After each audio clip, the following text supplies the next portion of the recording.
రోజు 100% బైన్సైంది పక్కోడి ల్యాండ్ కదా. ఎప్పుడు ఏ కమ్యూనల్ రైట్స్ జరిగినా ఏ ల్యాండ్ లేదని చెప్పాయా నువ్వు? Every time there is a real estate issue whenever there was a communal riot. మేమంతా పేకారుగాడమో బుద్ధి లేనివాడమో కాదు. ఈసారి మేము మేల్కొన్నాం. మా అమ్మవారికి కూడా తలకాయలు ఎగిరినాయి కాబట్టి ఎంఐఎం ఎంపీ ఎమ్మెల్యే ఇక్కడ వచ్చి అదే అమ్మవారి ఎదుగున ఆ తలకాయ నేల కొట్టుకొని అమ్మ తప్పు చేసినా, నేను ఇక్కడ ఎంపీగా గెలిచినా, నేను ఎమ్మెల్యేగా గెలిచినా, ఈ గుడి నేను కాపాడలేకపోయినా వచ్చి తల వద్దలు కొట్టుకోవాలి. ఎండోమెంట్ ని అతనే పట్టుకొని రావాలి, చీఫ్ మినిస్టర్ పట్టుకొని రావాలి. అయ్యా నా క్షేత్రంలో నా ఓడు తప్పు చేసి గుడి కట్టించని బతిలాడాలి, లేదా రిజైన్ చేయాలి. ప్రతిసారి హిందువుల ఆలయాలపైన దాడి జరిగిన తర్వాత చేసింది పిచ్చి వాళ్ళు అనేసి ఒక ముద్ర వేస్తున్నారు. ఆ పిచ్చోడికి ఎదురుగున్న షాపులు పగలు కొట్టుకోవడం రాదు. ఆ పిచ్చోడి ట్రైనింగ్,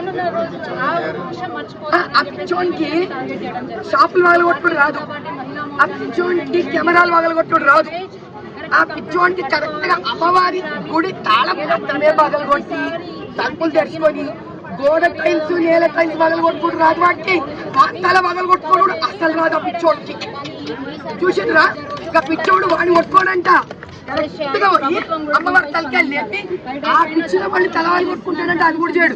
పక్కన తలవాళ్ళు కొడతాడంటే వాడి బాగా తలవాళ్ళు కొట్టాడు, నీటి బయటకు వచ్చి కొట్టాడంట. చంద్రాయనగుట్టలో కూడా ఒక ఆలయం పైన అటాక్ జరిగింది. అక్కడ కూడా పిచ్చి వాడు అనేసి ముద్ర వేశారు.